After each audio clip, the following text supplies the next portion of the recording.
Bueno, les presento la doctora Paulina Bravo Jiménez. Ella es de Chile, es médica pediatra, especialista en nutrición infantil. Del 2007 al 2010 ella hizo un fellowship en nutrición infantil en Toronto, en Canadá, ¿sí? En la clínica de síndrome de Prader-Willi, y actualmente trabaja en la clínica Santa María y en la Universidad de los Andes en Chile. Así que bueno, nada, es un honor tenerte. Igual sos parte de la red, estamos hoy en casa, no tenemos speakers externos, así que bueno, te doy la palabra, Paulina. Muchas gracias. Aquí estaba tratando de iniciar mi audio. Bueno, les saludo también a todos calurosamente. Ya nos conocimos la semana pasada, pero ahora me toca hablar. Y bueno, vengo a hablarles básicamente de las características clínicas que ya Fanny nos dio una pincelada. La charla de ella es más bien diagnóstica, pero también habían características clínicas. Voy a tratar de no repetir, sino que profundizar un poco. La idea mía es enfocar la presentación en aquellos profesionales que estamos a cargo de ver en toda la infancia a un... Ay, estoy tratando de pasar la diapositiva y no puedo. Ahí sí. La idea mía es repasar los aspectos clínicos que son relevantes y que se van a observar durante la infancia del individuo con síndrome de Prader-Willi, y se van a dar cuenta que hay una cantidad de cosas que van pasando. Es muy dinámica esta etapa y hay que saber harto para poder detectarlo. Entonces esa es la idea, de que aquí salgan cargados de información y de ideas de cómo detectar todas las cosas que van ocurriendo en la vida de un paciente con Prader-Willi. Y la idea es revisar y discutir las comorbilidades más frecuentemente descritas en este síndrome desde el nacimiento, y yo voy a llegar hasta antes de la adolescencia, porque después vendrá Jorgelina con la adolescencia y la adultez. Entonces, mi idea, como les decía, es acompañar. Nosotros al menos yo como pediatra, mi rol es acompañar a este niño que va creciendo y se va desarrollando, y que viene con esta enfermedad o con esta condición que en realidad es compleja y a lo largo de la vida va a ir cambiando. Es, como les decía, algo muy dinámico. Entonces, para todos aquellos que trabajamos con niños, la idea es acompañarlos en esto desde distintas disciplinas. Entonces, como a modo de introducción, recordar que el síndrome de Prader-Willi es un complejo trastorno genético que es multisistémico, me faltan algunas S, que hay diferentes características según la fase en que estemos, y eso en nutrición se nota mucho, y cuando hagamos la clase de fases nutricionales, que viene más adelante, lo vamos a ver con detalle. Hoy día no me voy a detener mucho en las fases nutricionales, porque si no voy a repetir mucho lo de después, ¿ya? Hay una gran variabilidad y cantidad de signos clínicos. No existe una relación genotipo-fenotipo exacta, es decir, no porque tenga una deleción o porque tenga una translocación, tenemos específicamente un fenotipo diferente, pero hay algunas correlaciones de las cuales Fanny habló, de algunos pacientes, de los que tienen, por ejemplo, disonía uniparental, tienen algunas características neurológicas más particulares, pero no es exacto. Y por otro lado, bueno, como les decía, hay algunas estadísticas que definen algunos de los subtipos y que nos pueden orientar, y por eso también es importante poder tener el diagnóstico genético específico. Pero en realidad vamos a hablar más en globo. Yo pretendo que tengamos como una información más en globo. Y repasando los criterios diagnósticos, la verdad es que como veíamos, hay dos tipos de criterios diagnósticos. No hay ninguno tan específico. Este nuevo criterio diagnóstico revisado, que son adaptados a los de Home de alguna manera, lo que buscan es irse por etapas, ¿ya? Entonces, si nosotros tenemos una sospecha o un individuo desde el nacimiento hasta los 2 años, lo que va a predominar es una severa hipotonía y una pobre succión. Entre los 2 y los 6 años mantiene esa hipotonía y esa pobre succión, porque eso no se quita, no hay una disminución de la hipotonía, el individuo se va desarrollando, y dependiendo de lo que todas las terapias que se realicen, el niño va mejorando, pero la hipotonía de base está, ¿ya? Desde 2 a 6 años vamos a ver retraso global del desarrollo, vamos a ver una baja estatura que se va a ir notando más, porque inicialmente vamos a tener un niño con peso y talla normal, ¿ya? Y una velocidad de crecimiento que se va a ir notando. Es muy importante hacer una curva de crecimiento, ¿ya? Por otro lado, vamos a tener el hipogenitalismo o el hipogonadismo, que va a ser bien notorio ya sobre los 2 años, que se va a ver antes, pero antes va a predominar tanto la dificultad para la succión, pero aquí vamos a tener notoriamente en el examen físico hipogenitalismo. Sobre los 6 años, ya hablando de un niño escolar, vamos a ver que se predomina la historia de hipotonía y la mala succión, pero ya la mala succión, en el fondo ya hemos hecho mucha intervención y este niño ya va a estar comiendo de una manera normal, de hecho a los 6 años no succiona, va a estar comiendo.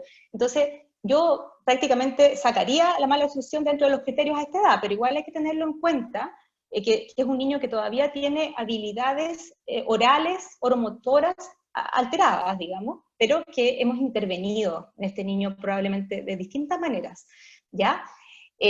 Seguimos con este retraso global del desarrollo y se agrega el comer excesivo. A la edad escolar empieza a haber la famosa hiperefagia, ya que se va a ir desarrollando de manera paulatina y que más o menos sabemos que a los 6, 7 años aparece sin ningún lugar a dudas en algún mayor y menor grado. Y que todo lo que hagamos antes para prever esto y manejar mejor a la familia nos va a ayudar. Y por otro lado, empieza a aparecer desgraciadamente la obesidad central, que probablemente nos podemos, y yo sé y tengo la certeza, porque así lo hacemos, que nos podemos adelantar un poco para prevenirla, pero de alguna manera ellos tienen fuertes factores que ayudan a tener obesidad, entonces es bien complejo prevenirla del todo, pero se puede atenuar bastante, con buenos hábitos ambientales y manejo conductual. Y bueno, seguimos con el hipogenitalismo y el hipogonadismo, no es que se quite esto. Y sobre los 13 años, que eso lo va a ver probablemente más Jorgelina, se hace importante, se mantiene, digamos, el retraso cognitivo y el compromiso generalmente es leve, ¿eh? El compromiso cognitivo no es severo, pero también hay distintos niveles dependiendo del trastorno genético y de toda la estimulación que se ha hecho. O sea, quiero hacer énfasis en eso, todo lo que uno puede hacer para mejorar a este paciente. Empieza a ser muy notorio la hiperfagia, el comer excesivo, la obesidad central, y se mantiene el hipogonadismo, como decíamos, empiezan a aparecer mucho más notorios los berrinches y pataletas que ya aparecieron en realidad a los 6 años más o menos, pero en los criterios diagnósticos van ordenándolos de esta manera, ¿ya? La verdad es que a mí me gustan mucho más los criterios de Holm, que ya los vieron con la doctora Cortés, como para poder determinar el diagnóstico. Nosotros esta clase no es de diagnóstico, solamente los quiero dejar planteados acá y ver que hay criterios mayores y menores, pero los otros criterios son interesantes para ir viendo cómo va progresando durante la infancia. Y bueno, recordar características físicas, porque aparte de lo anterior, que son los genitales pequeños, la hipotonía, las alteraciones de succión, cosas bien notorias en estos niños, por ejemplo, es la hipopigmentación, que es muy habitual ver a los padres o los hermanos de coloración más oscura que su hijo compadre. En general son niños bastante claritos, debido a que se produce una alteración de la pigmentación, ¿ya? Así que eso es bien notorio, este no es un niño anglosajón necesariamente, sino que puede ser un niño de nuestra área, latinoamericano, más clarito, pero no es un criterio absoluto. Estos ojos almendrados, este puente nasal más plano, tienen la parte superior del labio, digamos, el labio superior un poco más fino. Son pequeños detalles que hacen que uno, cuando ya empieza a ver a los pacientes la cara alargada, que uno empiece a notar que tiene características faciales que nos van uniendo al diagnóstico, ¿ya?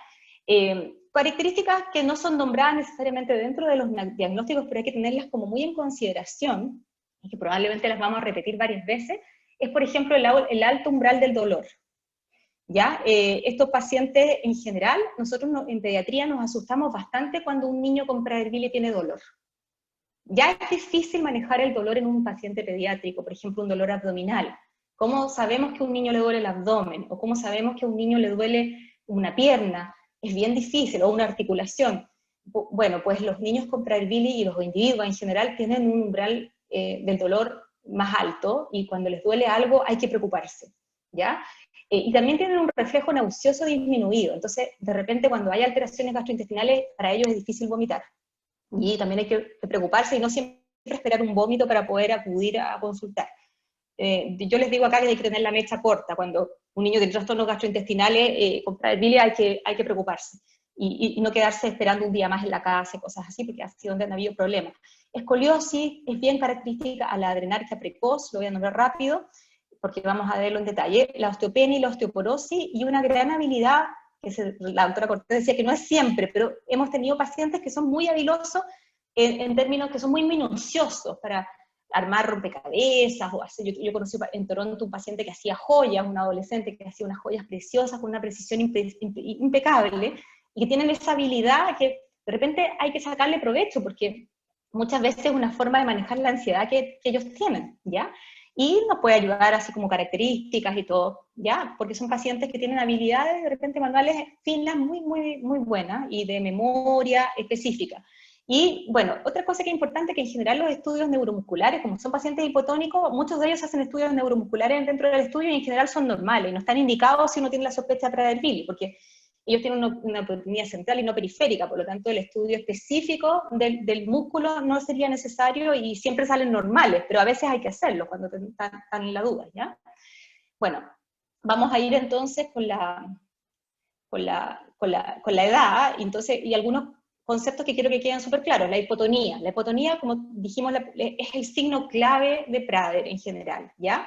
Y lo acompaña durante toda la vida y va dando ciertas características. Por ejemplo, en la primera etapa de la vida, uno cuando examina al paciente, el paciente se le resbala entre medio de las manos.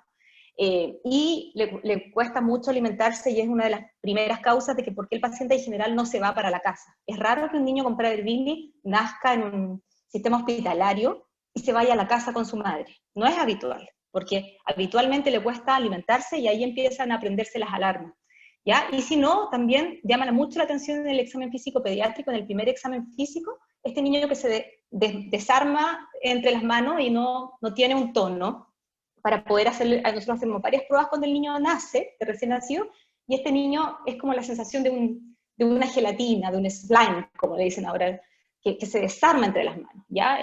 Bastante, digamos, habitual. La doctora Paredes va a hablar, neuróloga, va a hablar de este tema después más adelante. Luego, se hace más patente cuando crecen el retraso de la marcha. Es digamos, un dato importante. Estos niños caminan mucho más tarde, y en general, como pongo acá, hay un retraso del desarrollo motor bien notorio, pero, por ejemplo, datos especiales, cada niño es particular, pero se suelen sentar al año, caminan a los 2 años, y algunas dicen las primeras palabras a los 2 años, o sea, tienen un delay del doble, digamos, van haciendo los hitos, pero con más dificultad, y obviamente va a depender de la estimulación y de las terapias que estén en juego, ¿ya? Es muy distinto, obviamente, una estimulación precoz y una terapia precoz va a hacer que este niño logre probablemente mucho antes, independiente del tipo de patología, de trastorno genético específico. ¿Ya? Si unos papás muy motivados va a cambiar el asunto, y un medio que es favorable, no todos tienen el acceso, desgraciadamente. Y ya después, cuando son más grandes, esta hipotonía va a condicionar un bajo gasto energético. Estos niños van a bajar, o sea, gastan muy poquito, y eso hay que tenerlo súper en cuenta. Estos niños siempre van a gastar mucho menos que un niño sin Prader-Willi. Entonces, la cantidad de comida que uno tiene que calcularle siempre va a ser mucho más pequeña, mucho más baja, ¿ya? Y por eso también nosotros tratamos de estimular que estos niños se muevan harto, que tengan mejores habilidades motoras, pero siempre van a gastar menos que un niño, porque tienen menos masa muscular. Siempre, siempre. Voy a pasar a la otra. Entonces, bueno, a esto lo vamos a ver con detalle después, cuando tengamos la clase de nutrición, pero ahí están descritas las fases nutricionales por las que el niño transita, que van desde una dificultad alimentaria hasta una normalidad en el alimentarse que se logra con esfuerzo, con ayuda y con el crecimiento del niño, hasta llegar a un momento como un status quo, en que en general están creciendo bien y todo, y de repente empiezan a aumentar de peso, y posterior al aumento de peso viene la hiperfagia, ¿ya? Eso es bien móvil en pediatría, y uno lo va viendo, y es muy llamativo, y por lo tanto uno tiene que hacer ajustes nutricionales en forma permanente, ¿ya? De ahí la importancia en que los profesionales que trabajen en nutrición estén implicados y sepan de este síndrome. Y bueno, yendo de nuevo a la hipotonía, que quiero ser un poco más jadera, un niño con hipotonía severa y con criptorquidia, es decir, con unos testículos que no están en el escroto, hay que pensar en síndrome de Prader-Willi, pero de inmediato. O sea, es una relación que hay que tener. Se descartará o no, pero hay que tenerlo en cuenta, ¿ya? Y en el fondo, ¿qué es la criptorquidia? es que nosotros sabemos que los testículos bajan, digamos, en la época fetal hacia el escroto, y los niños nacen con sus testículos en el escroto, la mayoría de ellos, pues muchos de ellos se quedan en el camino, los testículos, y esto, debido a que hay poco estímulo hormonal, es mucho más frecuente en los niños con Prader-Willi. En las mujeres cuesta un poco más detectar el hipogonadismo, porque el examen físico de la niñita recién nacida y todo, es difícil determinar si tiene un clítoris pequeño o los labios menores son pequeños. Con el correr de los días al nacer y después en los lactantes, se puede determinar que tienen en general bien atrófico y bien pequeñito sus genitales externos. Pero en el hombre es más fácil detectarlo, ¿ya? Suele haber también un micropene, un pene más pequeño que lo habitual, y un escroto que es más hipoplásico, o sea, como que no se nota tanto ese escroto arrugado habitual que se ve en el niño que no tiene Prader-Willi, ¿ya? Bueno, y como decíamos, la alteración de la succión es una cosa característica, es bien alto el porcentaje de niños que necesitan sonda nasogástrica. Afortunadamente es bajo el nivel de niños que necesitan gastrostomía, porque en general, como sabemos, esto es pasajero, se privilegia la sonda y toda la ayuda fonoaudiológica, que no es solo la sonda es para salvar el momento, para poder alimentarlo, pero hay que hacer todo un trabajo fonoaudiológico de primera calidad para que este niño pueda aprender a succionar y logre alimentarse por boca, que ese es nuestro objetivo, ¿ya? En cuanto a la talla baja, estos niños en general, decíamos, nacen con una talla que no necesariamente es tan baja, nacen con talla normal. En este ejemplo, el niño nació con una talla más baja, pero la gran mayoría de los niños pueden nacer con tallas normales, pero se van aplanando en la medida que uno va, ya salieron del útero y se empiezan a manifestar y se empieza a hacer más patente la estatura baja, ¿ya? Si vemos acá, después de los 2 años se empieza a hacer muy notoria la estatura baja, son niños mucho más bajitos que sus pares. Esta es un paciente que se fue poniendo su historia nutricional, su antropometría, en una curva de pacientes sin Prader-Willi. Nosotros tenemos curvas para pacientes con Prader-Willi y para pacientes sin. La verdad, siempre preguntan cuál de todas tenemos que usar. Lo importante es ir haciéndola e ir viendo, ir sabiendo, digamos, yo en general uso las curvas de pacientes sin Prader-Willi y voy haciendo una curva y una historia, porque quiero compararlo un poco con la población general, porque hoy en día que tenemos la posibilidad en algunos de usar hormonas de crecimiento, muchas veces logramos alcanzar estaturas más cercanas al niño sin Prader-Willi. Y lo importante es ver hacia dónde va la curva, porque también vamos viendo que el peso va cambiando, de ser un peso bajo la curva a ser un peso desgraciadamente alto en la curva. Entonces tenemos que tener ese ojo. En los niños con Prader-Willi es bien importante también en la relación peso con talla. No solamente el peso solo para la edad y la talla solo para la edad, sino que calcular las dos cosas, porque también por favor, si dejan de escucharme me avisan porque mis audífonos se están descargando, son demasiado modernos. Aquí vemos a una niñita que controlo, que si uno se da cuenta, bueno, es difícil decir que es bajita, pero en realidad, comparada con sus hermanos, es bastante más bajita y tiene una proporción corporal que, claro, la hemos cuidado mucho, le hemos enseñado mucho a su mamá y a su papá cómo alimentarla, y ella es bastante sana, pero de alguna manera cuesta mantener una composición corporal normal porque tiene menos músculo, ¿ya? Pero, digamos, en general, hoy en día mi prioridad y la prioridad de lo que trabajamos con niños es tratar de aminorar lo más posible el sobrepeso y la obesidad. La escoliosis se describe en alrededor de un 40% de los pacientes con Prader-Willi. La severidad es variable, hay que buscarla siempre en el examen durante toda la vida, puede ser desde lactantes hasta escolares. Se suele notar más en la etapa, como todas las escoliosis se suelen notar más cuando empieza la adolescencia, pero la verdad es que hay que buscarla durante toda la vida y hay que ser proactivo en tratarla, ¿ya? Sobre todo cuando se empieza a pensar en hormona de crecimiento, también hay que pensar mucho en estudiarla previamente, pero en general lo que hemos aprendido es que no es un impedimento para usar hormona de crecimiento, y aprendimos en Cuba el año pasado que hay bastantes medidas ortopédicas y digamos de manejo de la escoliosis. Desgraciadamente algunas necesitan usar corsé o usar algunas son quirúrgicas cuando son muy severas, ¿ya? Y hay que hacer un seguimiento seriado desde los 18 meses en adelante, con a veces radiografías seriadas y ojalá con algún ortopedista o traumatólogo que sepa el tema. Vamos a tener una clase de trastornos también de esto. Y otra cosa que es bien frecuente es el genu valgus, que es en el fondo la tendencia a juntar las rodillas y a separar los pies, lo vamos a ver que se va haciendo en forma progresiva también. ¿Ya? Voy a cambiar la diapositiva, que estoy con una dificultad aquí para hacerlo. Un segundo. Ahí sí. Ya. Trastornos respiratorios. Trastornos del sueño y desórdenes respiratorios. Bueno, son ligados mucho a los déficits neurocognitivos, porque en el fondo un niño que duerme mal, porque los niños, más o menos en la etapa escolar, se empiezan a notar, o en preescolar, estos niños empiezan a hacer de repente alteraciones del sueño, y uno se da cuenta porque llegan cansados, llegan mal genios, a veces el empeoramiento de la conducta se debe a que tienen un mal dormir. Entonces, por la anamnesis bien importante el detectar irritabilidad, exceso de sueño durante el día, de repente hay niños que se quedan dormidos en clase, y ahí hay que pensar en trastornos del sueño, ¿ya?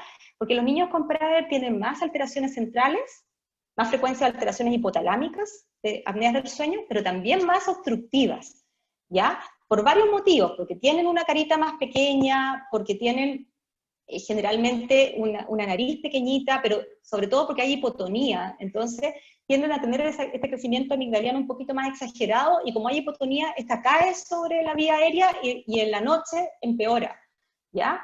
Tienden a tener una voz más gangosa por lo mismo, y dado que son hipotónicos, y hay a veces obesidad, y esto unido a algunas anomalías torácicas de escoliosis, pueden hacer que ventilen mucho menos en la noche, y tenemos que estar bien atentos a detectar en la anamnesis y en la historia en general. O sea, si un paciente pediátrico no debe roncar. Si alguna vez nos refieren que está roncando, ese paciente hay que estudiarlo. No, en la edad adulta puede ser normal, entre comillas, tampoco es normal. Pero en un niño que ronca hay que prender las alarmas, ¿ya? Y un niño que se ande quedando dormido en el día, también hay que prender las alarmas. Y bueno, requieren evaluaciones clínicas, generalmente los otorrinos o los médicos de respirólogos, que hay expertos en apnea. También vamos a ver este tema en el curso, y el polisomnograma, que es el estudio del sueño con detalle, que lamentablemente es un estudio largo, caro, que hay que hospitalizar al paciente para hacerlo, muchas veces es necesario. Ya.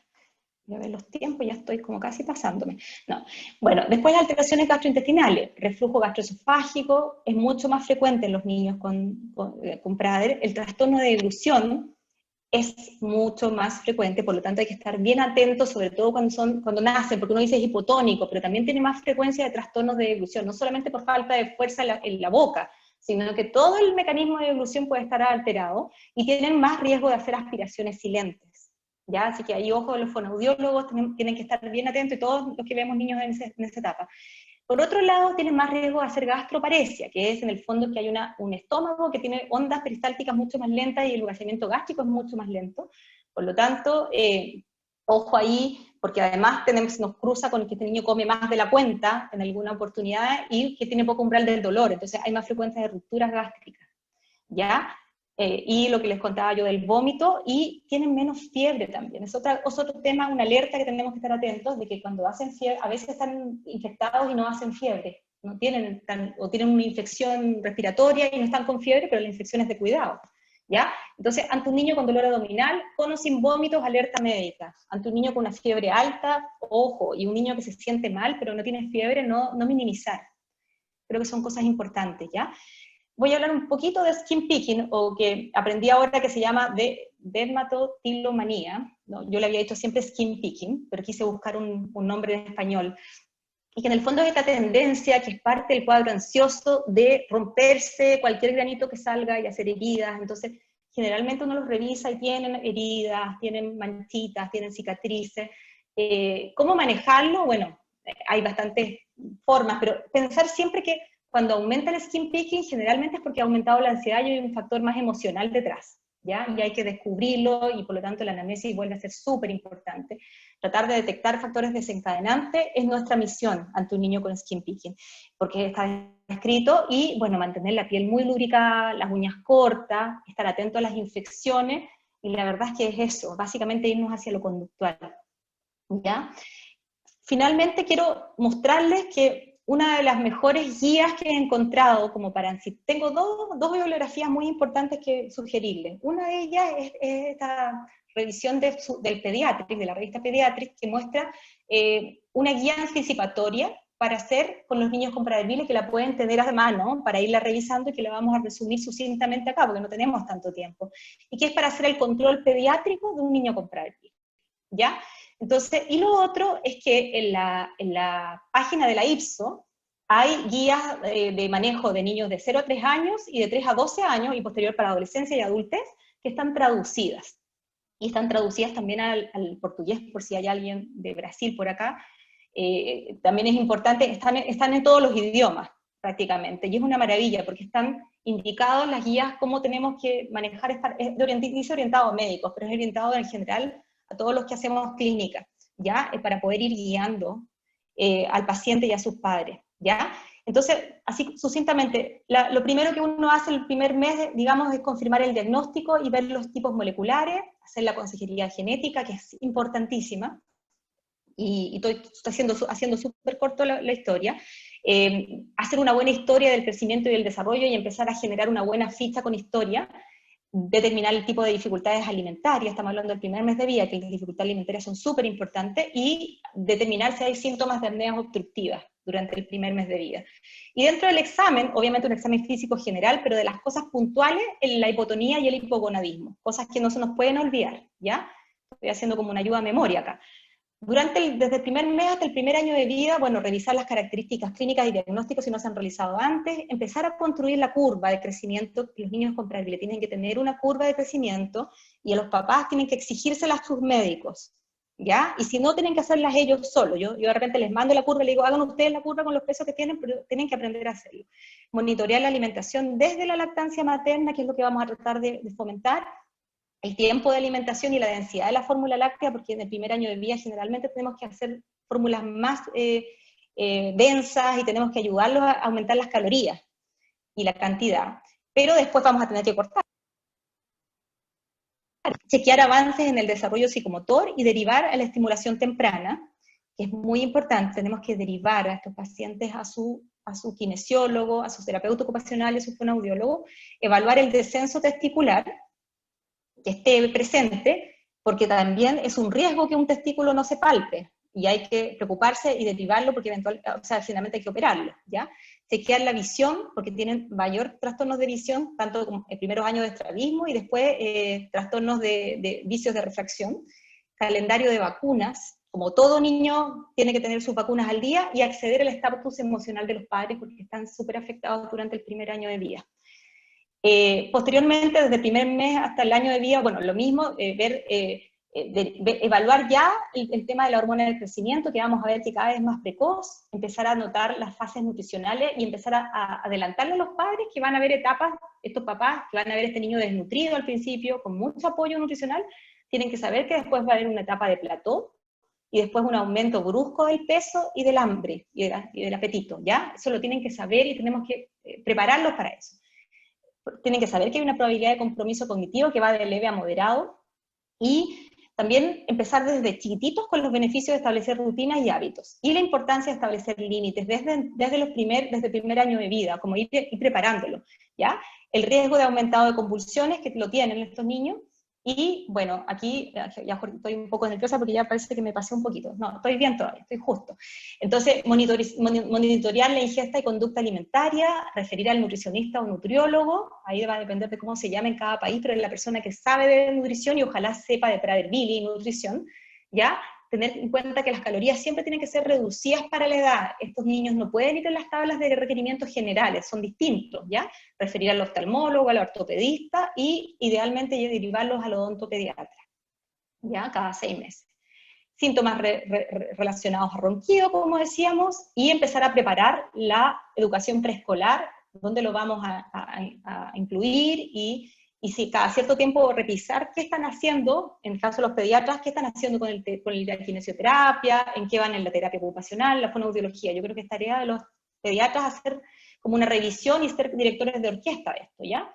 Y después ya de los 5 a los 13 años, harto énfasis en el crecimiento, y obviamente en el desarrollo, evaluar la escoliosis, tenemos que buscarla así específicamente, chequear el tema de la hiperfagia, que va a empezar a aparecer, y hay que empezar a preparar, esos padres ya lo hemos preparado durante todas las etapas posteriores, ver si hay empeoramiento del skin picking y buscar qué lo está desencadenando y cómo manejarlo, las pesquisas anuales de visión y de estrabismo, las hormonas tiroides cada 2 a 3 años, y buscar síntomas de adrenarquia prematura. Son frecuentes que aparezcan vello, sobre todo vello pubiano, sin desarrollo de telarquia en estos pacientes, ¿ya?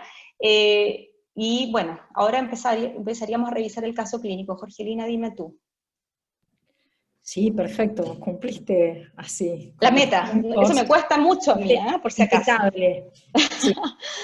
Oye, yo no sé si los dejé cansados, pero en el fondo la idea de este caso, ¿ya? Es que revisemos todo lo que hemos visto, porque parece que es mucha información, pero yo les sugiero tener a mano siempre la guía, las guías a mano, porque claro, pacientes con Prader-Willi nos vemos a cada rato, pero cuando tengamos uno, saber dónde ir a buscar la información y cómo aplicarla, ¿ya?